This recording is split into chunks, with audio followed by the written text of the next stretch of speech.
objects, styles, graphic styles. It's good. It's going to be a good time.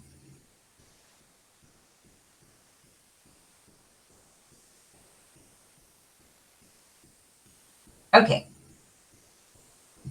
So in your course, go to content. Down in unit 2, we're going to be chapter 8. And this particular assignment here has 2 files that you're going to submit in the same assignment for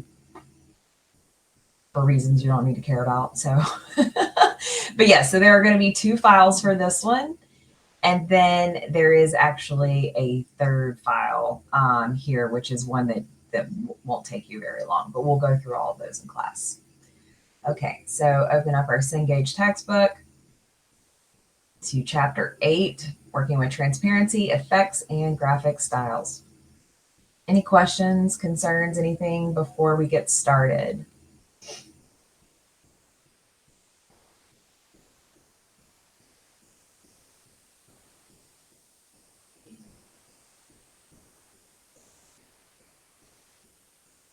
So one thing to point out here are you have a couple of teal boxes.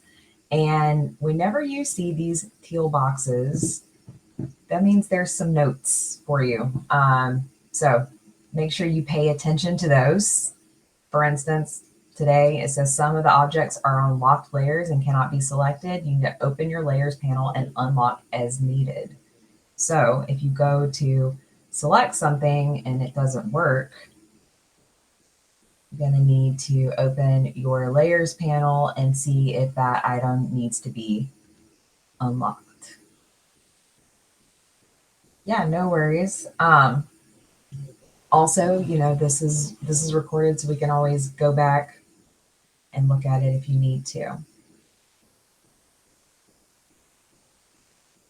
Okay, so let's go through transparency.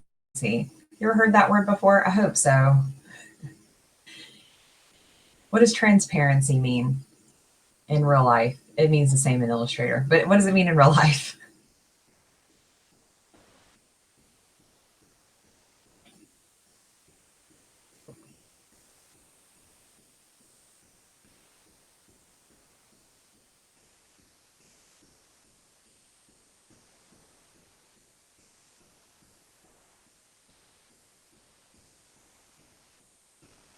Anyone? See through. There we go. So when something is transparent, you can see through it. And so we have a whole panel that we're going to be going over on different ways that we're going to make our objects blend and be see-through in Illustrator. So in our transparency panel, if we open that, so I'm just going to go to Window and Transparency, just to kind of show it to you. You can see that you have an opacity slider right in here. So a lot of times when you're working, you'll see opacity come up in the control panel. But you can always select objects and use the transparency panel to adjust opacity as well. This is an interesting panel. It's a little bit different than some of the ones you've used before. So we'll be, covering what that looks like as we go through this. And then in the drop downs of your transparency panel, you have what we call blending modes. And the most common blending mode that we use is multiply. So when you use multiply, it's almost like you have watercolors that are blending and creating new colors. So, for instance, they put this like pink blob here in the background, and you can see how it has mixed and changed the colors in this checkerboard type object.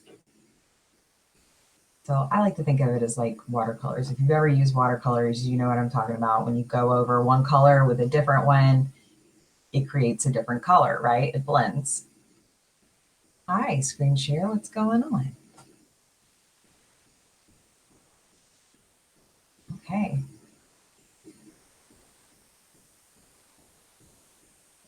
And then we're also going to talk about the color picker dialog box,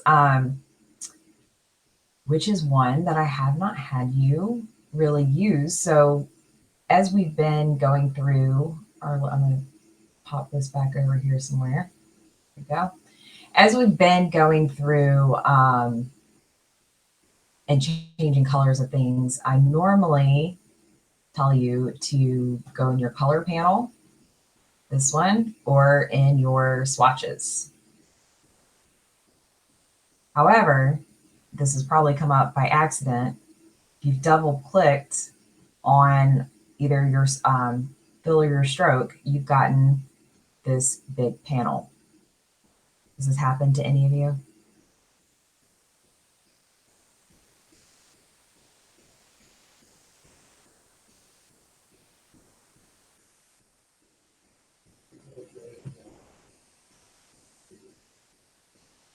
Oh, it hasn't happened though? Okay, okay.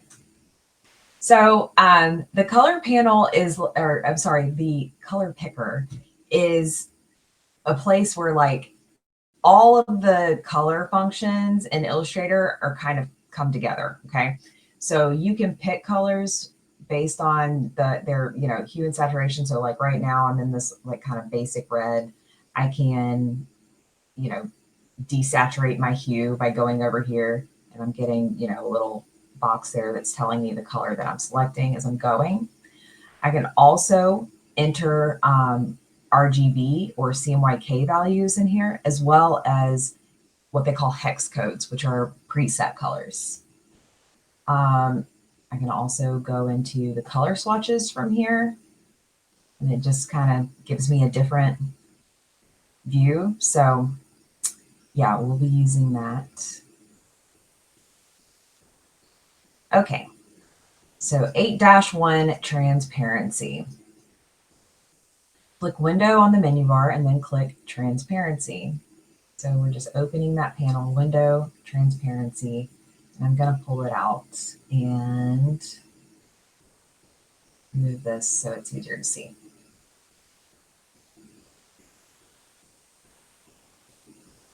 And then select both the magenta circle and the letter T to see them on the transparency panel. Now, I'm clicking. Guess what? It's locked. So I need to open my layers panel, and they are labeled. So A8-1 here is locked. I'm going to go ahead and unlock that. I'm going to close my layers panel. Now I can select. So magenta circle, shift, and T. And so inside of my transparency panel, you can now see what I have selected in this thumbnail view right here.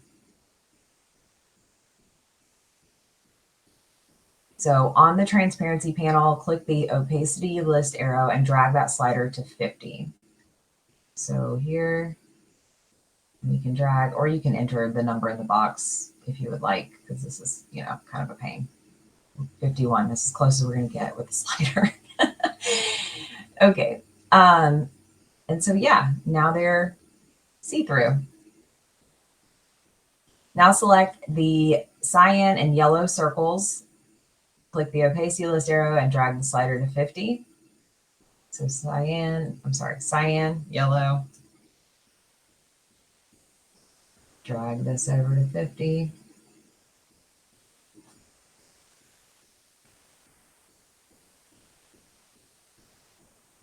And there you go. All right. Select the T and the 3 circles, change the opacity back to 100. And then on the transparency panel, click blending list mode and multiply, which is the one I was telling you about. So let's shift, select all of these, take this back to 100. And then in this drop down here, you'll select multiply. And so now we can see how they are blending with the other ones around them.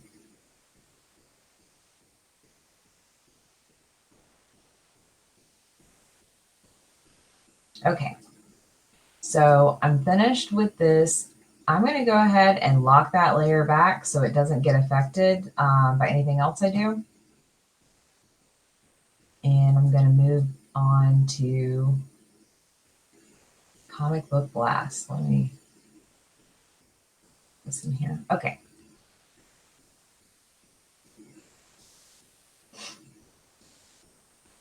So click File on the menu bar and point to Document Color Mode and verify that RGB is selected.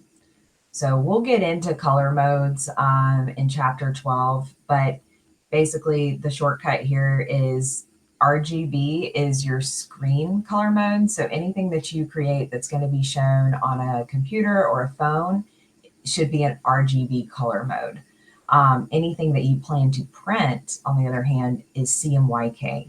So that's just kind of the shortcut, what you need to know right now. Okay, so File, go down to Document Color Mode. Right now, it's in CMYK, and I want to check RGB.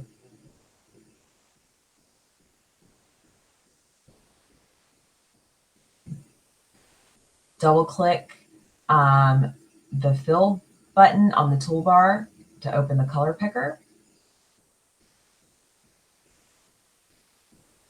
And then type 94 in the H box. H means hue. 64 in the S box. S is saturation. And then 74 in the B box, and B is brightness.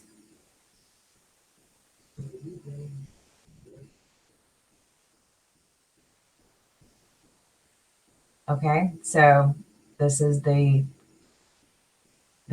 new color that I've selected. Whatever color you were just came out of is always going to be in the second box here. But so this is the preview of the new one.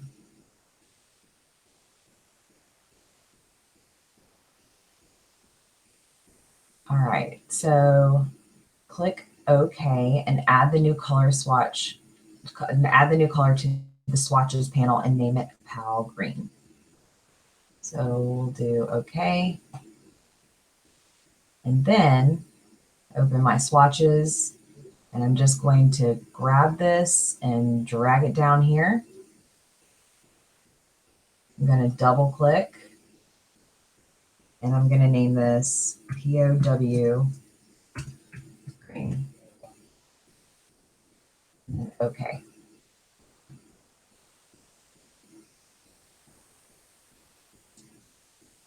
So now double click the fill button in the toolbar to get the color picker again.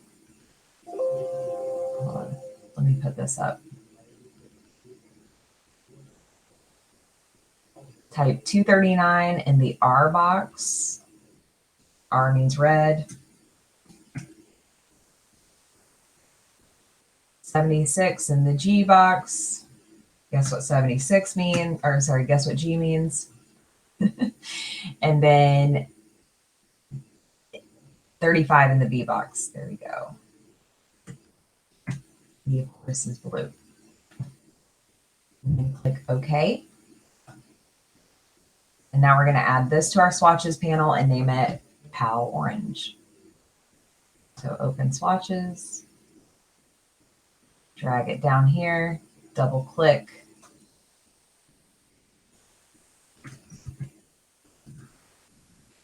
I'm going to put one after mine because I already have one Pal Orange. So, all right, now save your work and continue the next lesson. So far, we have opened the transparency panel. We've made some stuff see-through and adjusted the opacity and the blending mode in the transparency panel, and then use the color picker to create 2 custom colors and add it to our swatch panel.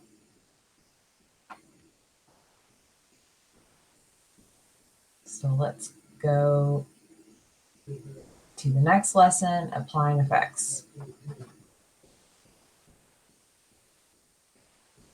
So I always forget to do it. I gotta have it really big. Okay.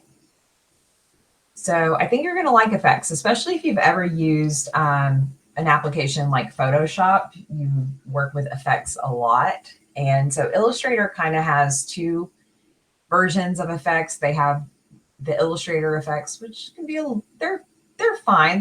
They can be a little boring, but not as exciting as some of the Photoshop effects. Fortunately, Illustrator has Photoshop effects as well.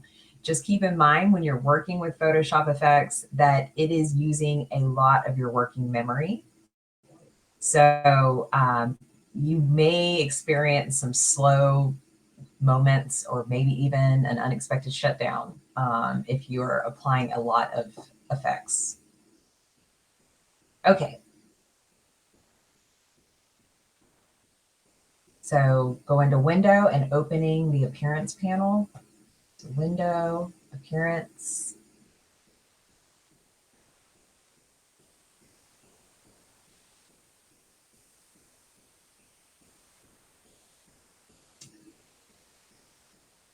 Click the Selection tool, select PAL, and then hide it. So again, it's locked. So I'm going to open my Layers panel, and I'm going to unlock. All right. So now I can select PAL, Object, Hide, Selection.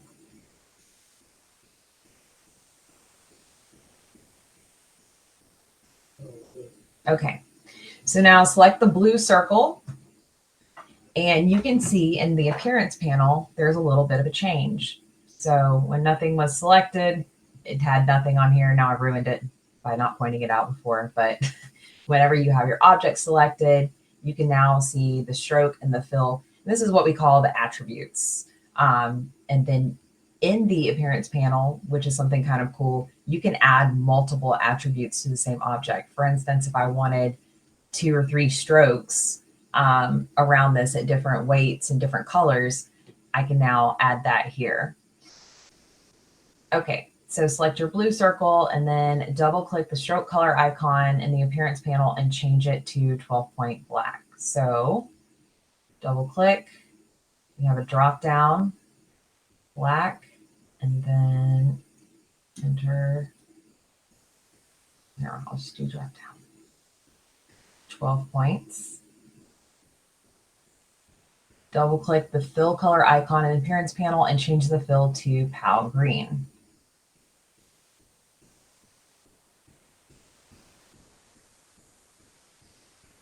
Click the artboard to deselect all and click the interior of the green circle to select it.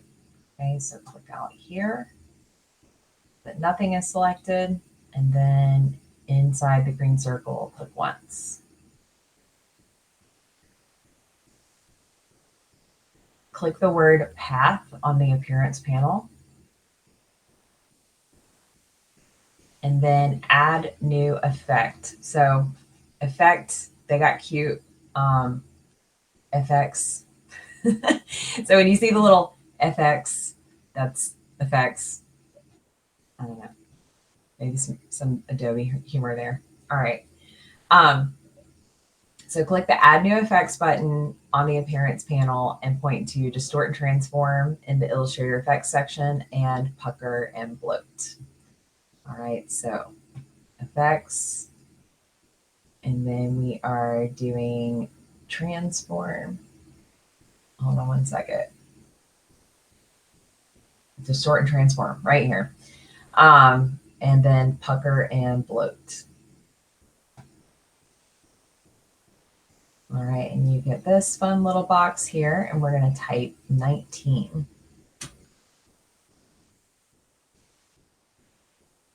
And then OK.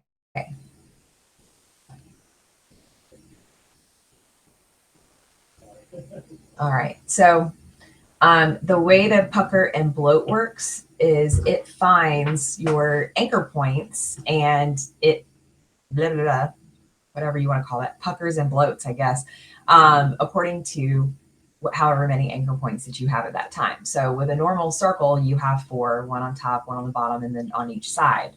So it has, I guess, puckered. I don't, it's such a weird word. It has puckered the 4 existing anchor points. So what I'm going to do now is I'm going to add some anchor points and give it more to pucker, I guess. So I'm going to go to Object and Path and add anchor points. And so whenever you do this, you double the amount of anchor points that you had before. And so since that effect is applied to that path, it automatically redid the shape there. Okay, so now on the appearance panel, we're going to hide and show the pucker and bloat effect. So you can see right here, it says pucker and bloat. It has a little eye next to it, just like your layers panel would. And you can turn it on and off.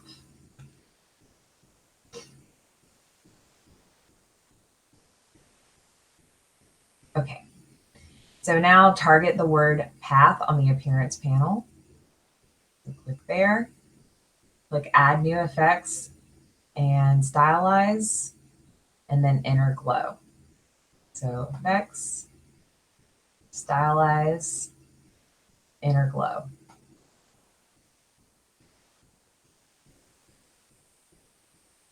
And then enter these settings. So for mode, we're going to do overlay, and these are those same ones that you see in the transform panel. So we'll get familiar with what each of them mean. Like I said, most of the time you're doing multiply. Sometimes I see overlay. The rest of them, I don't know. You'll have to play around and see if there's any that you like in there. Opacity 100, and then blur 1.375. And then we want it coming from the center here. And OK.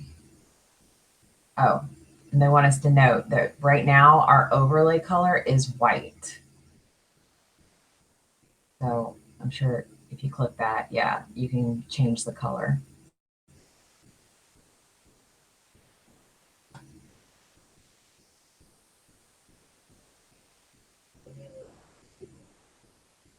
Okay, so now I'm going to compare my panel. I have pucker and bloat, I have 12 point, black stroke, a green fill, and inner glow.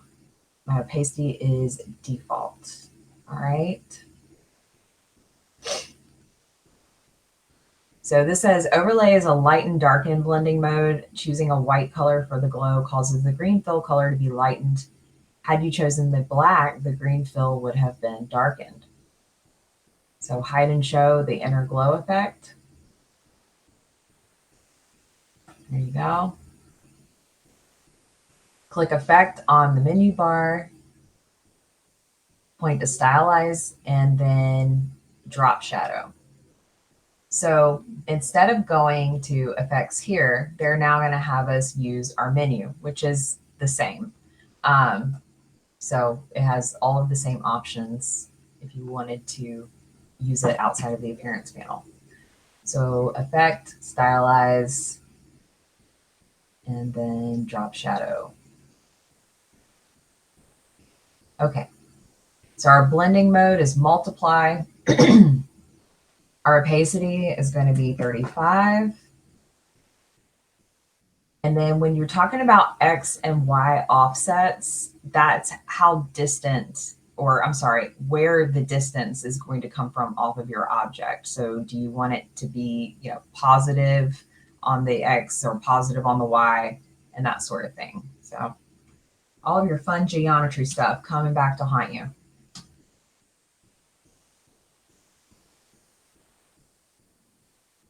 All right, the Y offset is 0.25. And then your blur is 0.075.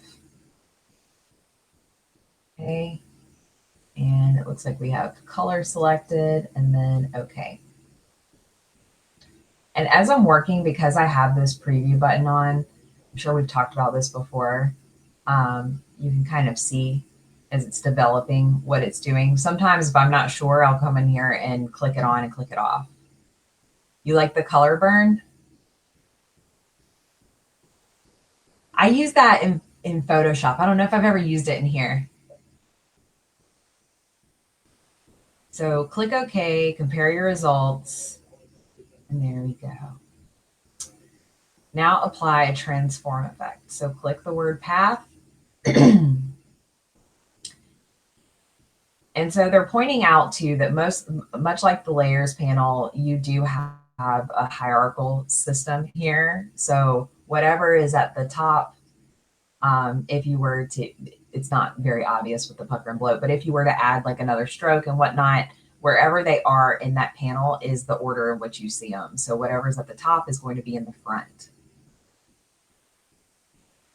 So click the Add New Effects button, point to Distort and Transform, and click Transform.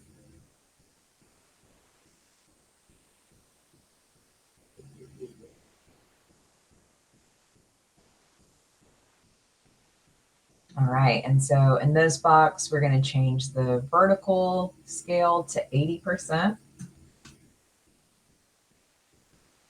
And then whenever you see a little waffle looking thing like this is allowing you to select where your transformation is coming from. So for instance, right now it's in the center.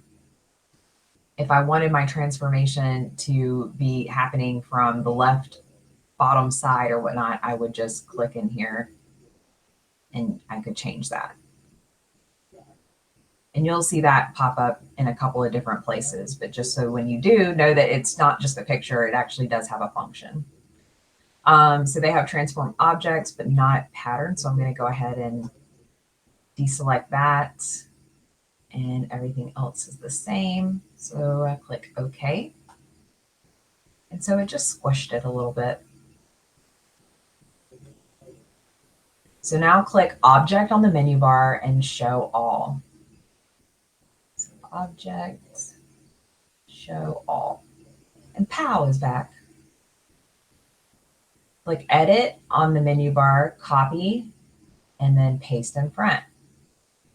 So Edit, copy, edit, paste in front. And now fill the new text with the POW orange. So I haven't deselected or selected anything.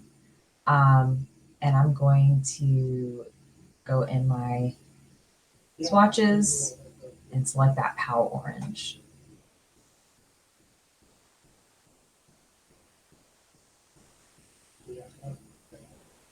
Now you're going to hold Shift down and use your arrow keys to move the POW 2 times to the left and up 1 time. So holding Shift controls the amount of space that those little arrow keys will move. So 1, 2, and then once up.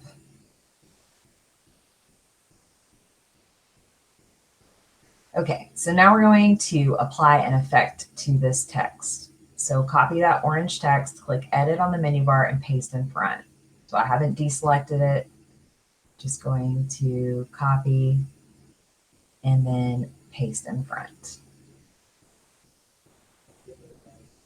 And then we're going to add a new effect, pixelate, and the Photoshop effects, and the color is halftone. All right. So in appearance, go effect, pixelate under Photoshop, color halftone. And so type 100 in the max radius. If I remember correctly, 100 is too big, and I don't know why, if that's like a typo or whatever. So hold on, let's try it, and then I'll show you how to edit if it doesn't work. So we'll go OK. And those dots are really large in comparison to the picture that the example they're showing us. So what I'm going to do is have my appearance panel here. I can see the color halftone effect. I'm just going to double click it and that box will come back up. And I can change that number. I'm going to go with 50. And if you don't do that, if you leave it at 100, it's not a big deal. But just to show you, if you wanted to fix it, you can just double click those and redo the numbers. And so then on the transparency panel, we're going to change the blending mode to overlay. So I'm going to open my transparency panel. In the drop down, choose overlay.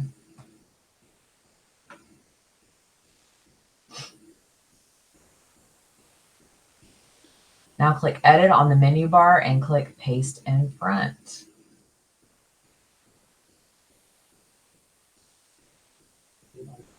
And so this is what the last time I had copied POW and just pasted it again. Change the fill color to none and apply a 12-point black stroke. So right now I have orange fill. I'm going to click the none button here, and then in the stroke, make that black.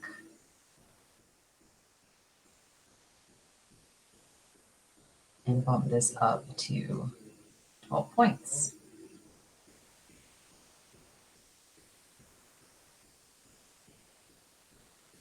Now click the green bubble artwork to select it.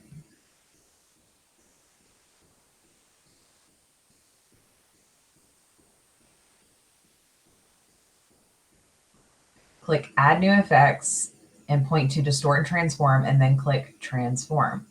And it says that info dialog box offering the option to apply a second instance to an effect. And of course, we'll do Apply New Effect, but I'm glad they give us a warning because we always feel like you're in trouble when those boxes pop up. Okay, so Add New Effect, Distort and Transform, and then Transform. All right, box is there. Apply New Effect. And so up here, we're going to do 98. Leave that at 100, 0, 0, 0. That's right. All right, we're going to be changing where our effect origin is down here. So you're going to click the little middle side on the left and then OK.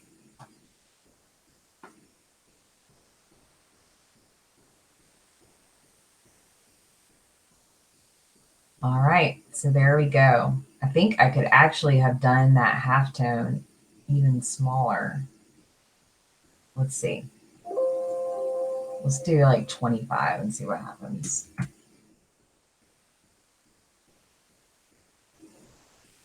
Yeah, that matches a little bit better. Like I said, you can play around with that if you would like, but no fault if you do not.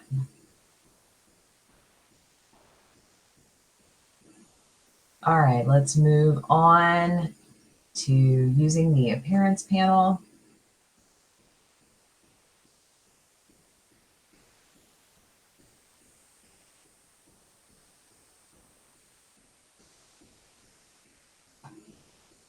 All right, all about all the stuff we've been doing in the appearance panel. Okay, so select that green bubble artwork. Okay, this part I have forgotten about. So what we're going to do, because it names another file here, and because I have y'all do it all consolidated, is I put a note to select and copy your work from A8-2 onto this artboard. So you're just going to select, draw a marquee around there, and then you can do a copy paste or hold down Alt with that little double arrow and drag a copy. Okay, so now we're working on this side. So select the green bubble artwork. On the appearance panel, click the words drop shadow. So get your box. Change the opacity to 50%. Make the X offset value negative by putting a minus sign in front of it. So X here, put a little minus. Change the Y offset value to 0.375.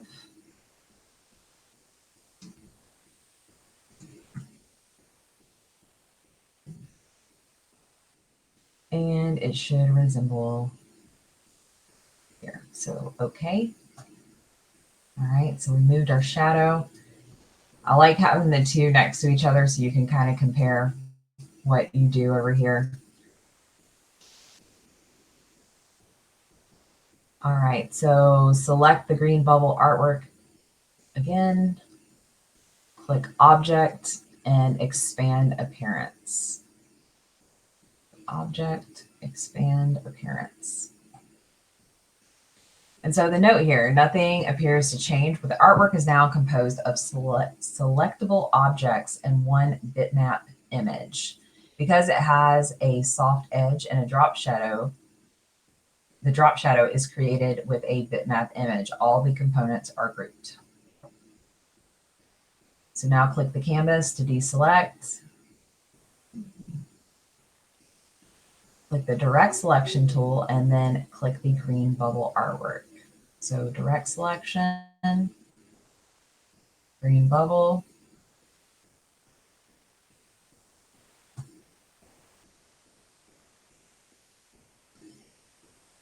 And the toolbar shows a white fill with no stroke. The inner glow artwork is selected. Click Object on the menu, point to lock, then click Selection to lock the selected inner glow artwork. So Object, Lock, Selection. Click on the green artwork again using the direct selection tool. All right, this time it looks like we have the fill. Lock this selection and click the green artwork again. So Object, Lock, Selection, and then we click it again. So we are just going through the many, many layers here of what we've done in the appearance panel.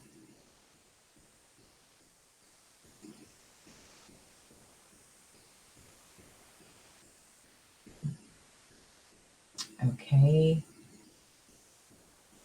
I lost my place. Vehicle selected. We lock that. Click the artwork again.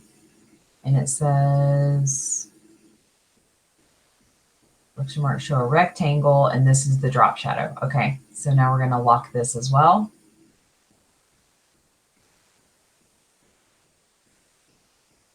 Now click the black stroke on the green object with the direct selection tool.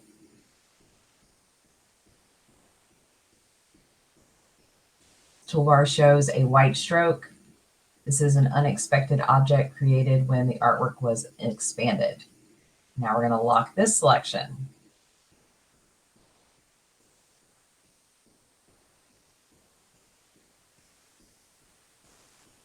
Click the black stroke on the green object again. And the toolbar now shows that there's a black stroke selected in the fill and stroke.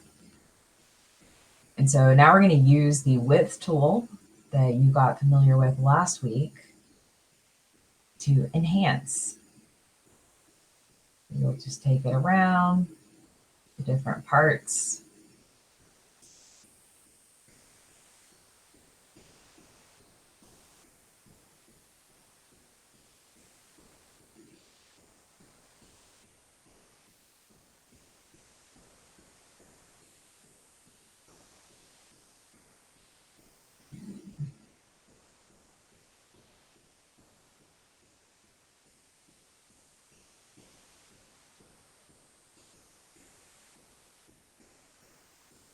All right. Mine looks kind of wonky, but okay. So enhance the artwork in any way that you wish using the skills you have learned so far. So what we're going to do, we're going to create a couple of lines and shapes here. So we'll start with, I don't know, let's do the pen tool actually, or I will at least. Hold on, let me deselect everything. So with my pen tool, I'm going to make one little straight line there, one little straight line there, clicking escape to exit. And then I'm going to do this little, whatever you call this, that little shape. Okay.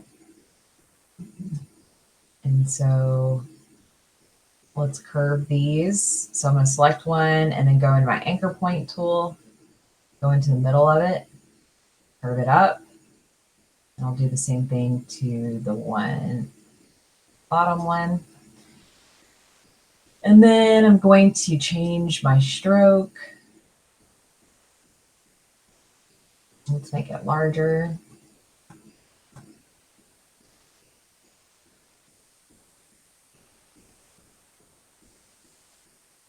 All right. Then we can also go into our stroke settings. So changing the width profile so that they look a little more fun.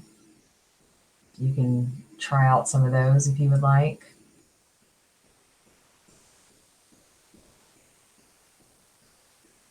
You can also, if you open your stroke panel, you can reverse the width profile. So like right now, I don't like that it's more detailed at the bottom, so I'm just going to flip it. Let's see. Will it flip the other way? No. That's good enough though. Okay. And so if I were you, I would just kind of do this once and then make a couple of copies, scale them down, and put them all over like they have. Okay, so any questions about that part? One thing, hold on. One thing I would like to try. How much of this can I copy? Let's see.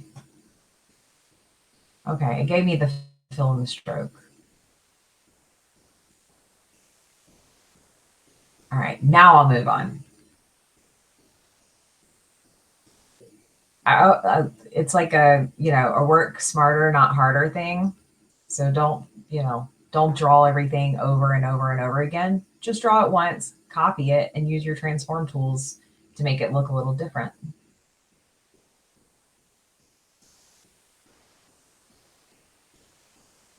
Okay, so now we're going to talk about the graphic styles panel.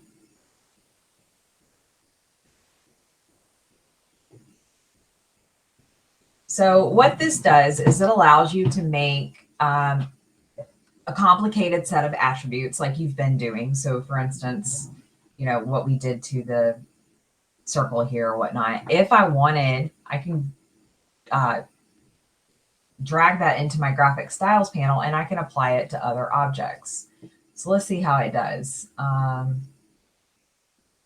This panel usually works pretty well, but you never know. Let's see. So I'm going to go to Window and open Graphic Styles. And there are some preset graphic styles in there. Actually, there's a lot more than I remember there being. All right. So all I'm going to do is drag this object into the graphic styles panel. And so now it has copied that graphic style. So if I draw, let's deselect. If I draw an object, it's going to apply that same fill and stroke to it. Now, it didn't copy over the inner glow and the drop shadow and that thing and all of that stuff. So, it does have its limitations. But if you have certain attributes that you find yourself using over and over again, creating them or making them a graphic style could save you a lot of time. Plus, you can do some cool stuff with it. Okay, so let's actually move into the exercise. So click Window, Graphic Styles, and select the chrome square at the top of the artboard and note the appearance. So I'm going to keep recording so we can finish this worksheet today. But if you need to go, I understand. Okay, so I'm going to click on my Chrome square, and then I'm going to hide this for a second, hide this, and look at my appearance panel. Where did I put it? It looks like a sunshine. I guess I closed it. Okay. So right now it's showing that I have this gradiated fill and a black 2-point stroke. The square has a drop shadow effect as well. So click the Add New Effects button, point to Stylize, and click Round Corners.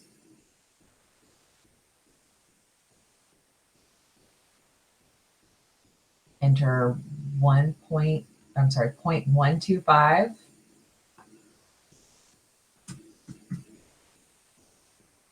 And then OK.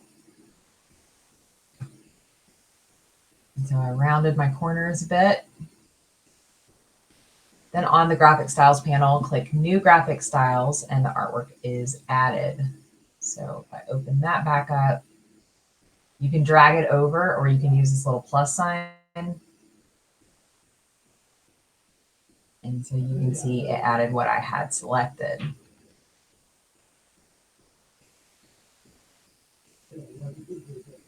Type Chrome Shadow in the style name box and then click OK. So we're going to double click this, and we're going to call it Chrome Shadow.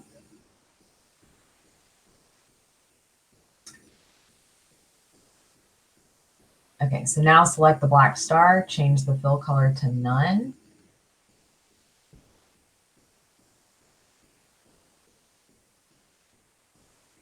It doesn't say anything about the stroke, but I'm assuming they don't want a stroke there either.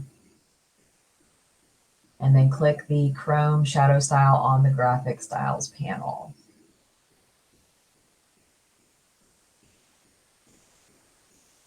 Here we go, and you can see it also rounded the corners of those. Now select the headline on the artboard and change the fill color to none and apply the graphic style.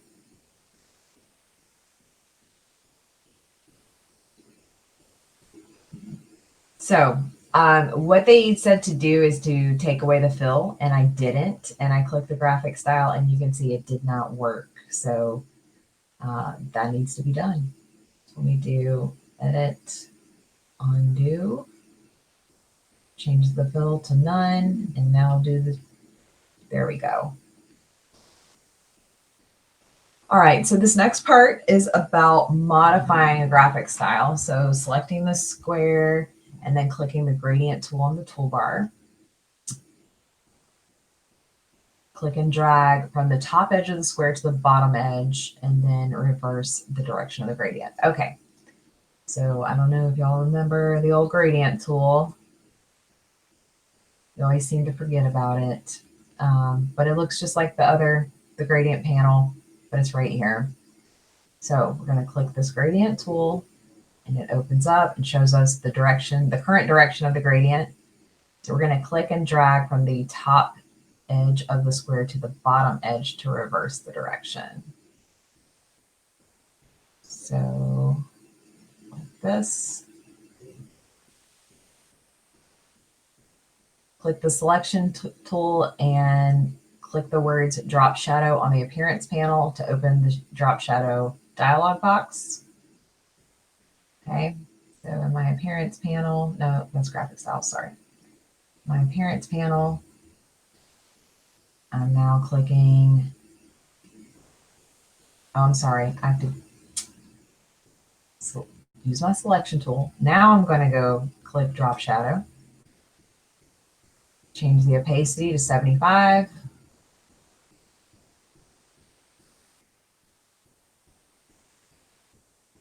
Remove the minus sign from the X offset.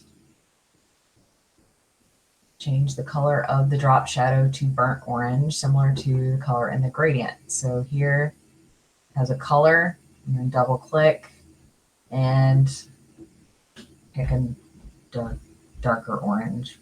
Burnt orange, yeah, that'll work. And then okay. So you can see so many panels right now, but you can see the drop shadow color changed from black to orange.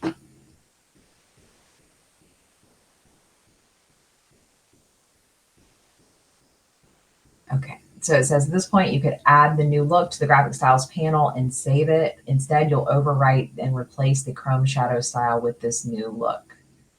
So click OK. Press and hold Option or Alt on your keypad and drag the square from the artboard to the chrome shadow swatch on the graphic styles panel. Okay, let's get that open back up. Got chrome shadow here. Okay, so I'm going to just wait.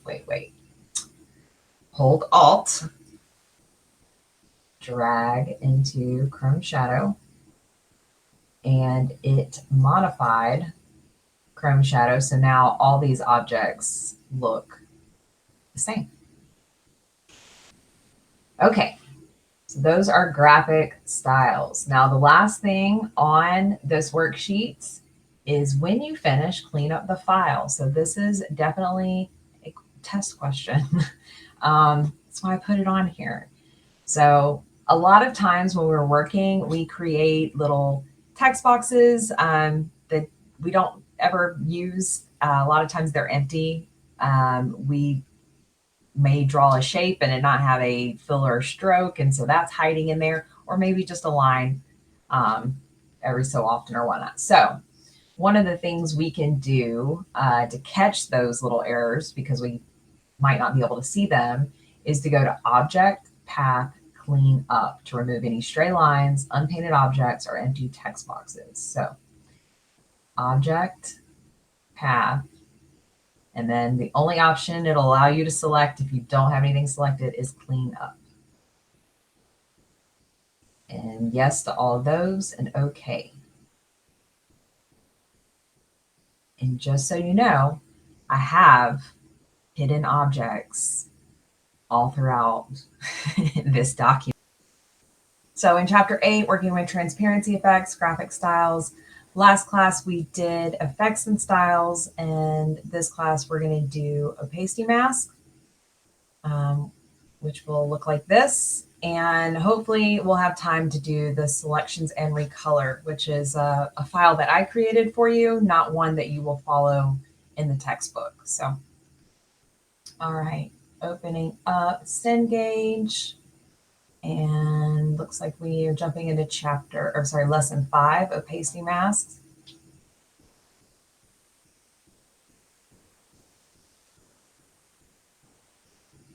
And so with our last set of exercises, we opened the transparency panel a bit and kind of looked at the blending modes, the opacity, that sort of thing. But we didn't really mess with those thumbnails in there, which is what I'm going to show you today, and how you make opacity masks, which can be a little confusing when I explain it, I feel like, but when you practice it, I think it's a lot better.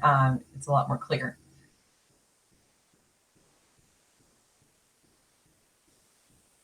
All right. Okay. So when you open this document, I have a note for you to change the document color mode to RGB. So you're going to go to File, Document Color Mode, RGB, and then you can delete this or move this text out of the way. So File, Document Color Mode, right now it's in CMYK, and you want to change that to RGB.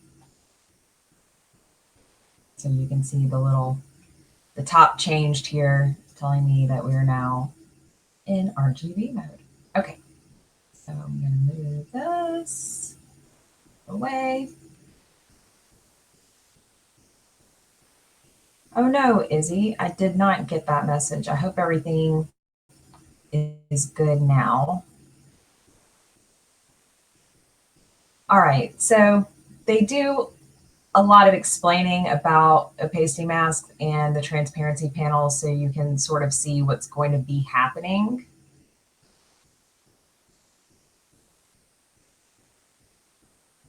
All right, so this is our document, Western Moon, and it's an illustration of a horseman. Is that what it said? Hold on, that's not what it said, right? It is. It does say a horseman. A horseman? Horseman? Are you supposed to say it fast like that? Okay. Probably not horseman. Um, so select the tan rectangle background object and copy, then paste in front. So we're just going to click here on this tan. Looks a little yellow on my side, but this is it. And then do edit, copy, edit, paste in front. And it doesn't look like anything happened, and that's okay. We'll see. Click the eyedropper tool and click the small blue square at the top of the artwork. So eyedropper tool, and it changes. With the blue rectangle still selected, click Make Mask on the transparency panel. So we're going to go under Window, Transparency, and open up our fun panel. I'm just pulling it out so the other ones don't interfere. Okay. So there's a button here. It says Make Mask. We're going to click that. And then we see that we now have this black square in the second thumbnail here.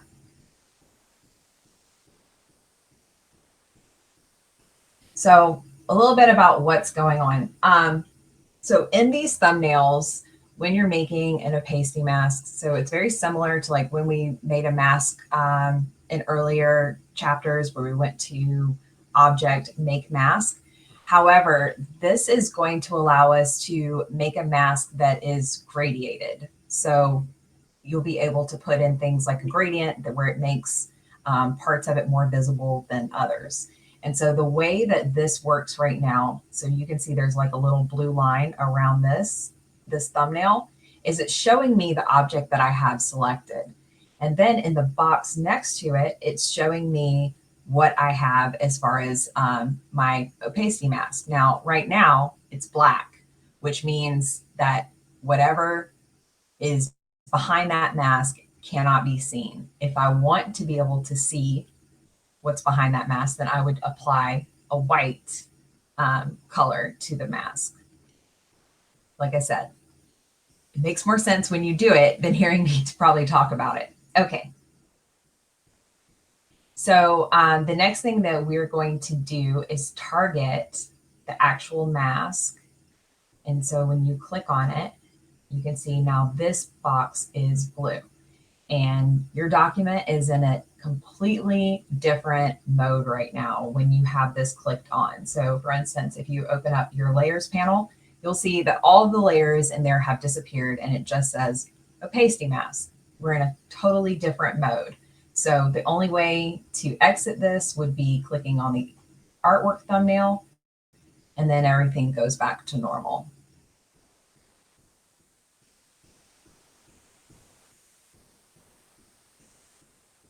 So on the swatches panel, click the white swatch to change the fill color to white.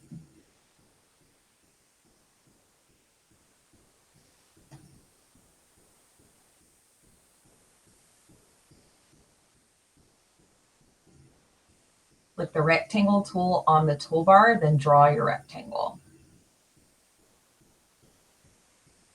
Oh, I drew it in the wrong place. I wasn't paying attention. It's okay though. I'm just going to move mine down to where they have this. So you can see I have this white rectangle now. And remember that blue rectangle is still selected. So what I've done in this box is I've given it a proportion of what I want to be shown. So I can only see as much blue rectangle as this white box is going to allow me to.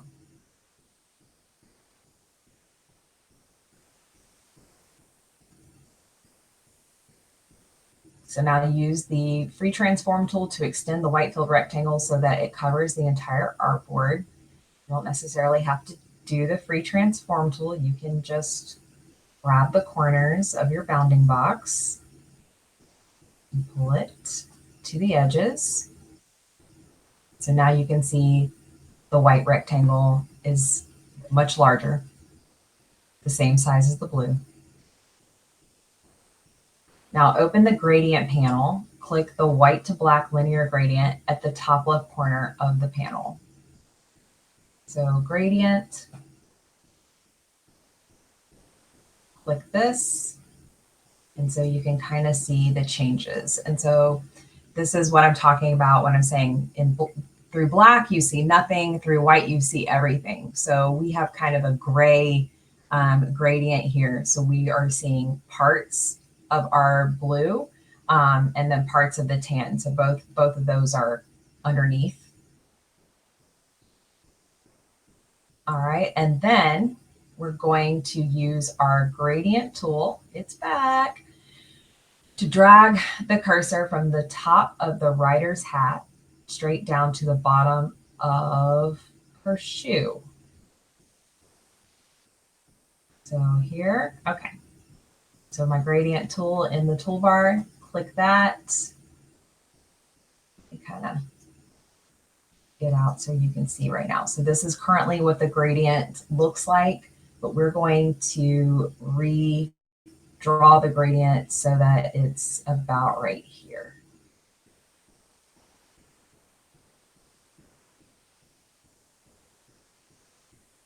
And so you can see also our mask gradient changed.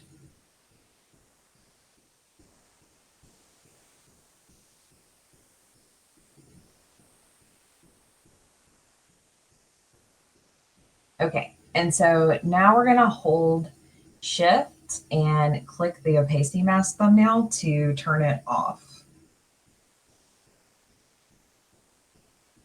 So this way you can see what our drawing would look like without the mask applied.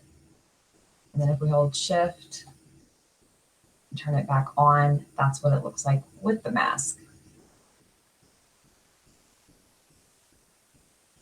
All right.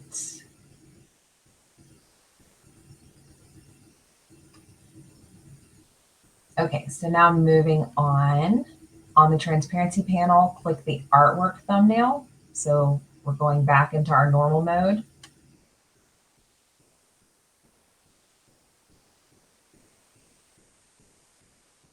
And then on the layers panel, show the cloud layer. So open your layers panel, find clouds. Right now there's no eyeball, so we're gonna turn that on. So you can see the clouds that were drawn.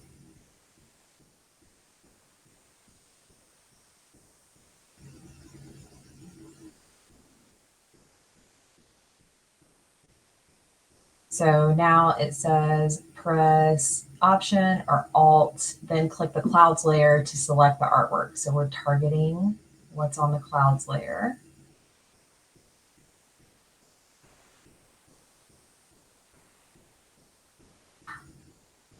You can also use this little target button too.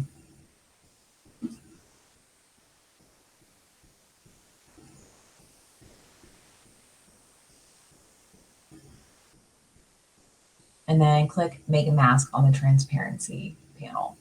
So it might be kind of hard to see, but if you are looking in your artwork panel at this point, you should see these like little cloud drawings. They're kind of light. But yeah, so we're about to make a mask that goes over those clouds.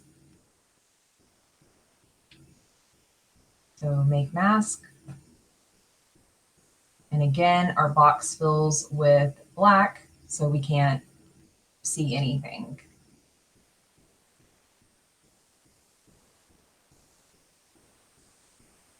Then on the swatches panel, click the white swatch to change the fill color to white.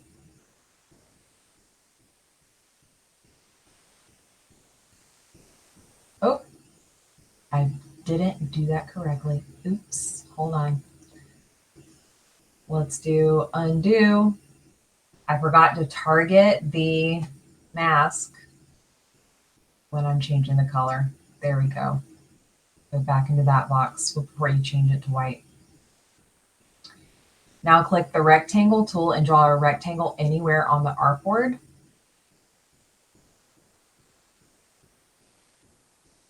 So you can see wherever I drew that white rectangle, that's where you can now see those clouds. And then use the free transform tool to extend the white filled rectangle so that it covers the artboard where the clouds are visible. All right, I'm just gonna hover over my bounding box controls and stretch it out that way.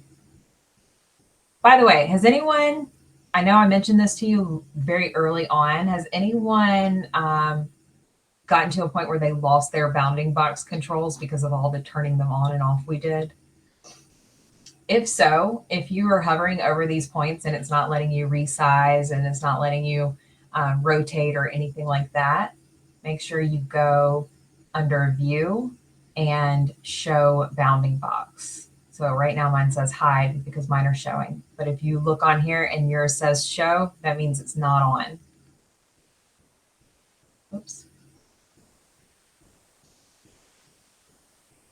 Okay, so now on the gradient panel, click the white to black linear gradient and click the gradient tool to drag from the top of the canvas to the bottom.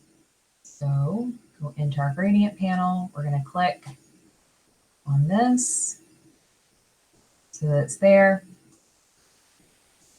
You can kind of see the direction. It's going right to left. And now we're going to use the tool and we're going to redraw vertically.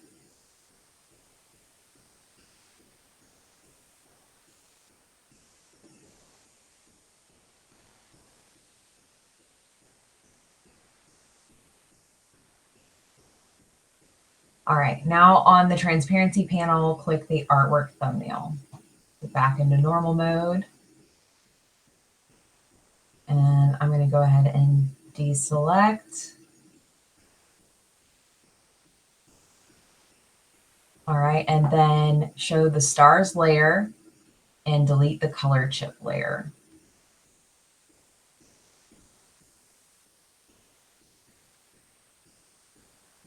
So stars, click the little eyeball, so those are there. And then we have our color chip layer up here, and you can delete that.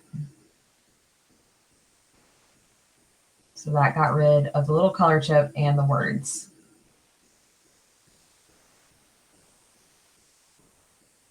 So now click the selection tool and select the moon artwork.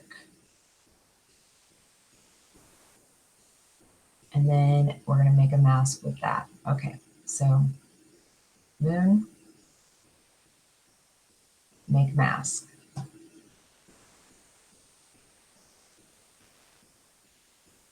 On the transparency, I'm sorry, on the, click the opacity mask thumbnail to target it. Then draw a white rectangle where the moon is located so it becomes visible. All right, so target this, change the color to white, and then where that moon is, we're going to make a rectangle.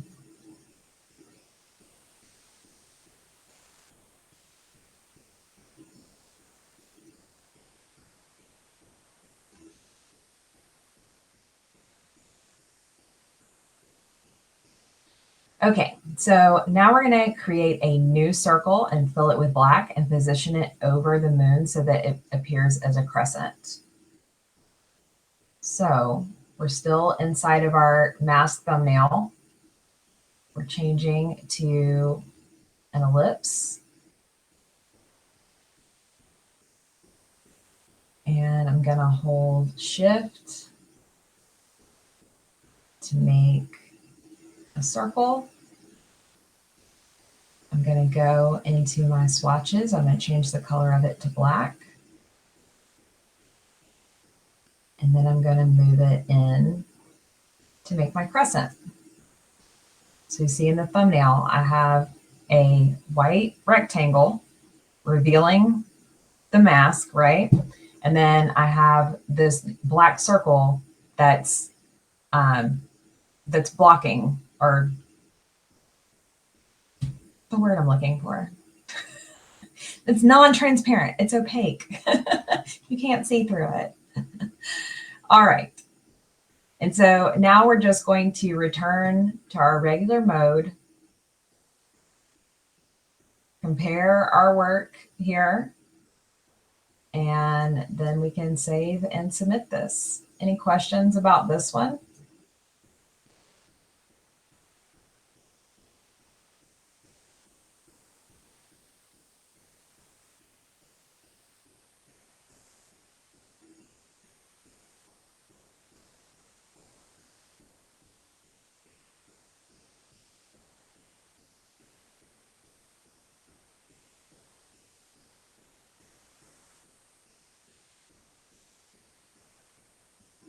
All right, so this next file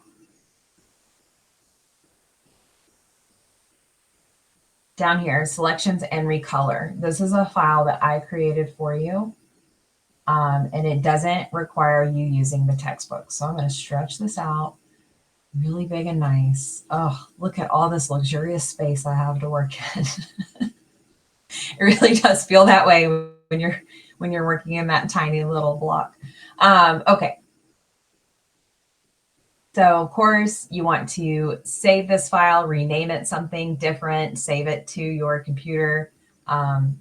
Otherwise it may not save your work. And also there's a note in here that some objects are on locked layers and cannot be selected. So you need to open your layers panel and unlock and relock as needed.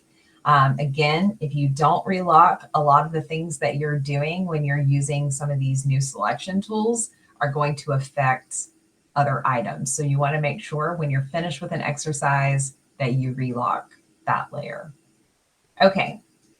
And so for this first one, it says use the magic wand layer. So if I open my layers panel, I can see there's the magic wand layer. There's no lock on it, so we should be good to start. Change the color mode of this document to CMYK. Go to Menu, File, Document Color Mode, CMYK. So the opposite of what we did on the first file. We're going to File, Document Color Mode, changing to CMYK.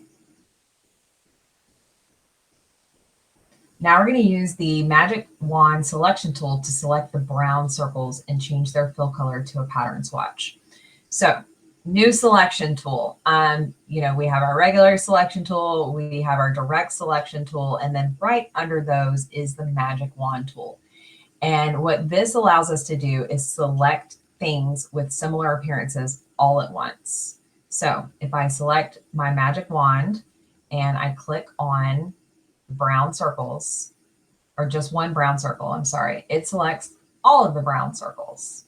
And then I'm going to go into my swatches and I'm going to change it to a pattern. There are some patterns already in there. If you wanted new patterns, you can go into your library here and go to patterns and pick out some new ones if you would like. Here we go. I'll do some dots today. How about that?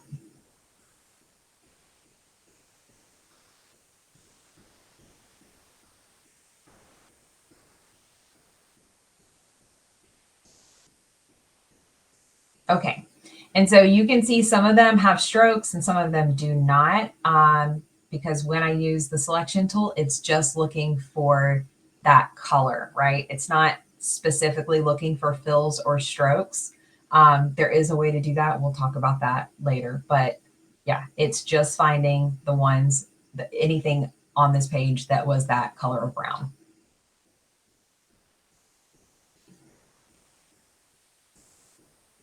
Okay, now use the direct selection tool to select one of the objects with the green stroke, then go to the menu, select same color, stroke color. Okay, so direct selection tool, I'm going to zoom in. I just want this one here with the green stroke. So I'm just going to click that once.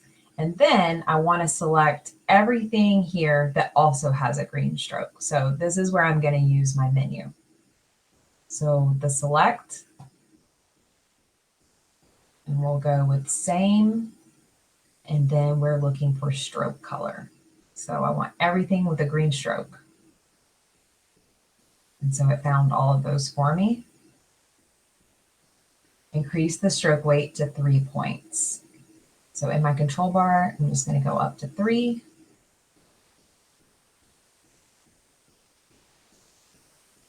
All right, now use the direct selection tool to select one of the objects with the blue fill, then go to the menu, select same fill color.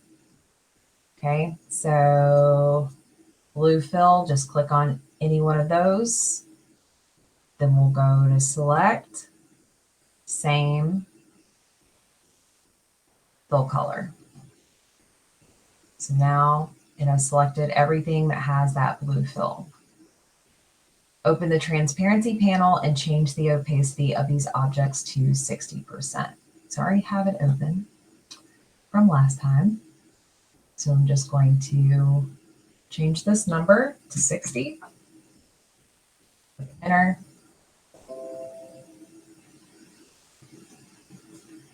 All right. And now open the use the magic wand tool to select the yellow squares and change their color. So back to the magic wand. Let me deselect everything. Now back to the magic wand. Select my squares and change their color to something else. Ooh, that's wild. Okay. And so that's all you have to do for those selection tools, but hopefully you'll find a new way of selecting things that's much easier than holding shift and picking on them. One thing I will show you, just like most of the tools, you can double click and you get options here. So you can tell the magic wand, if you would like, that you want it to find certain things. So just like how you're using the selection menu, you can tell the magic wand to kind of do that as well. Right here where it says tolerance, tolerance is how similar you're willing to go. So if I have a color that I absolutely don't want to see, and just that color, I'm okay with all the other ones, I will change my tolerance to 0.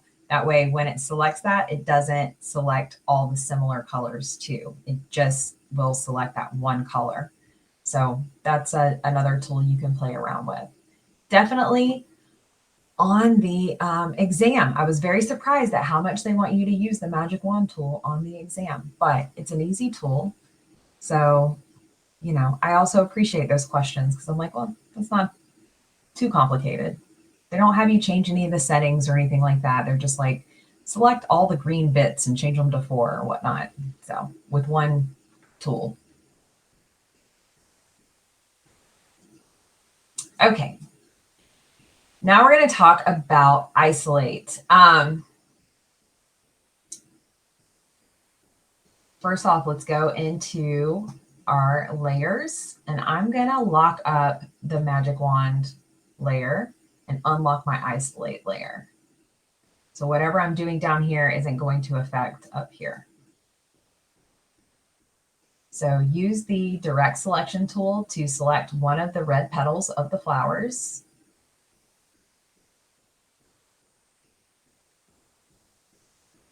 And then go to menu, select same fill color, change the fill color of all of the selected objects to petals in the swatches menu. Okay, so select same fill color. So all of my red is selected now. And then in my swatches, I'm going to find one called petals. There we go. So now go to Edit, Preferences, General, and click on the checkbox to turn on the feature, double click to isolate. So when we first started this class, and some of you set up with me and some of you set up independently, so this might be different. When you set up with me, I had you turn this off. If you set up independently, you may or may not have. So we go to Edit, Preferences, and if this is on, leave it on. If this is off, we're going to turn it on for this demonstration. And the reason why I don't keep it on is because it annoys me. So you'll learn whether you like it on or not. Okay. So double click the center of the flower and you will select the whole group. So first of all, there we go. Deselect back to my selection, my direct selection tool, and double click.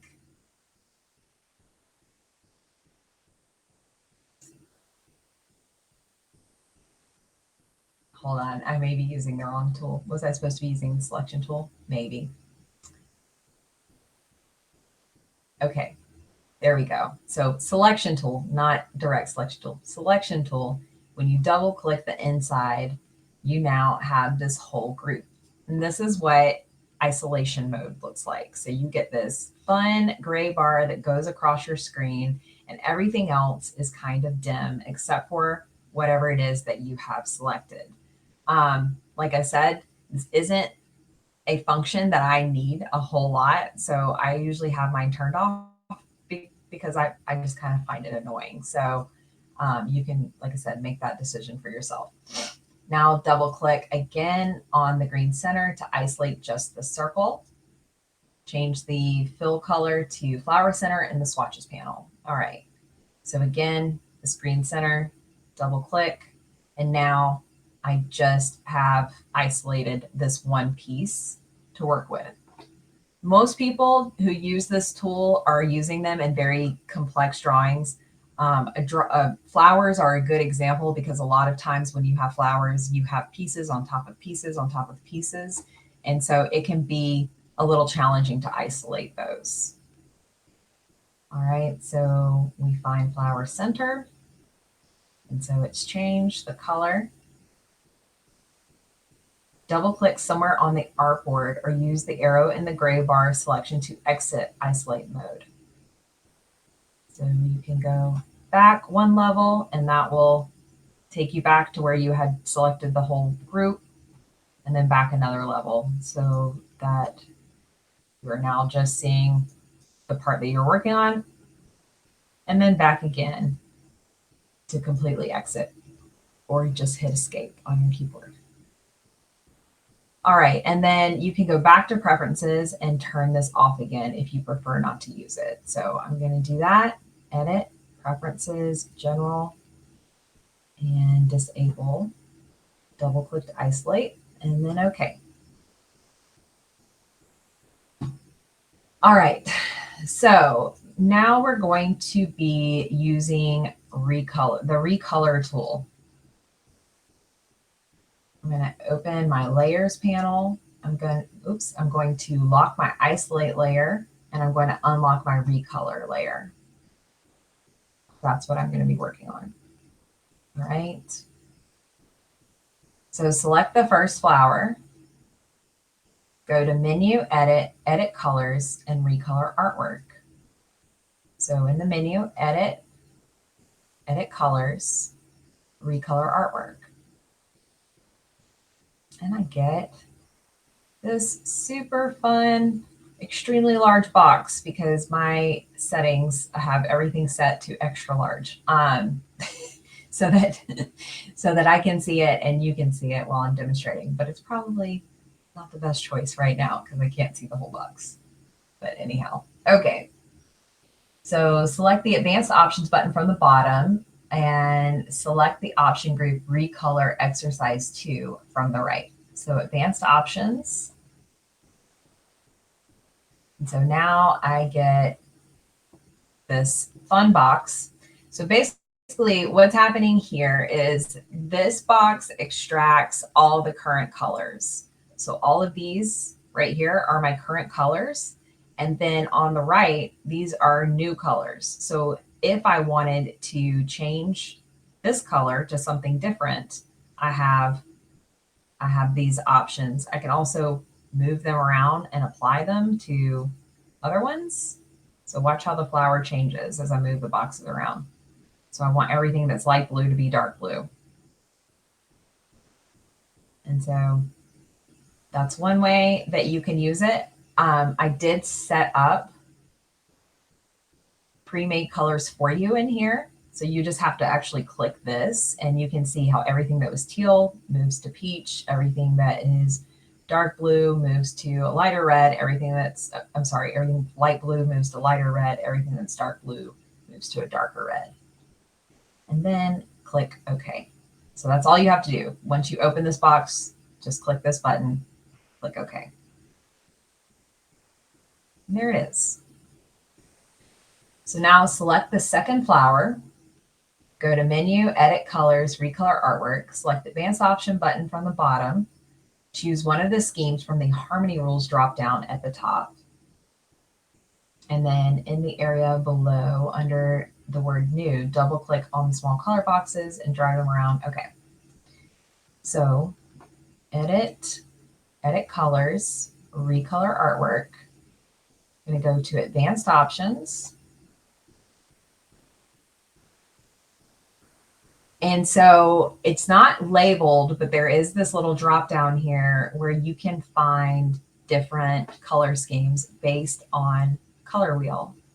So complementary, split complementary, analogous. If you've ever taken an art class and talked about the color wheel, these are all different types of themes that you can do revolving around the colors that are currently there and adding other colors that would complement them on the color wheel.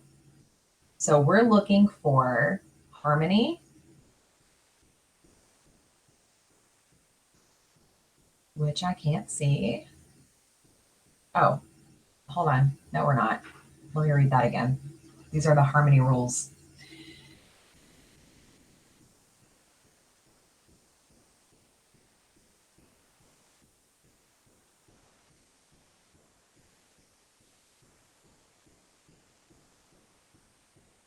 I'm not sure what I was writing there.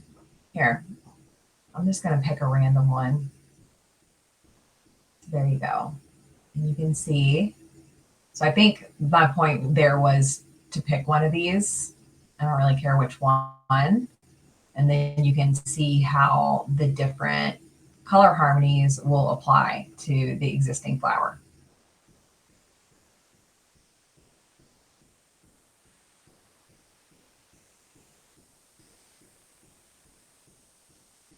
Let's see. I usually like pentagram. Yeah, I'm going for that one. Okay. And so then under here, from the color picker, assign the box a new color, then drag one of the color bars under the current color down to the bar with the new color and adjust your liking. Okay. So once you've kind of picked out a rule, then you can start moving these around. So for instance, I want this green part, I want that to be shown as yellow. So I'm going to move yellow down. You can also move these bars around as well and see how that affects. So this is all just kind of playing around and let's see, where's that gray? And just seeing how this tool works. So there's no real right or wrong. Just play with it and see what you can make. And then when you're finished, you'll just click OK.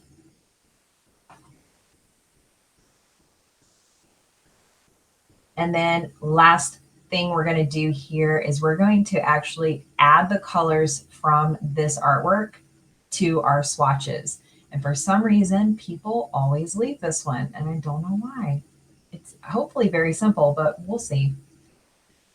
Okay, so I'm going to go on my layers panel. I'm going to lock the recolor layer, and I'm going to unlock my add color swatches layer. So use the marquee selection to select the artwork. That way you select all of it. Then open the swatches panel, select the folder icon at the bottom, and in the dialog box, you're going to name this color group Floral, and then click OK. So they're all selected. Get my swatches panel out, and then using this little folder icon, I'm creating a color group based on what I have selected. So in this box, I'm going to name this Floral, and I have it selected artwork, convert, all this is fine, and then click OK. And so you see, I now have this folder in my swatches called Floral, and all of the colors, every single one of them that's in here is now in my swatches panel. And then that's it. Any questions about this one?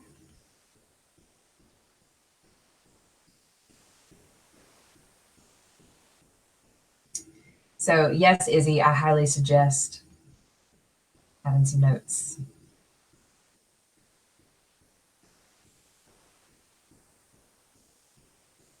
I'll even give you some. All right. Well, please let me know if you need anything from me. I know I was going to look at something with someone today. Otherwise, I hope that you have a wonderful rest of your week, and I'll see you next week.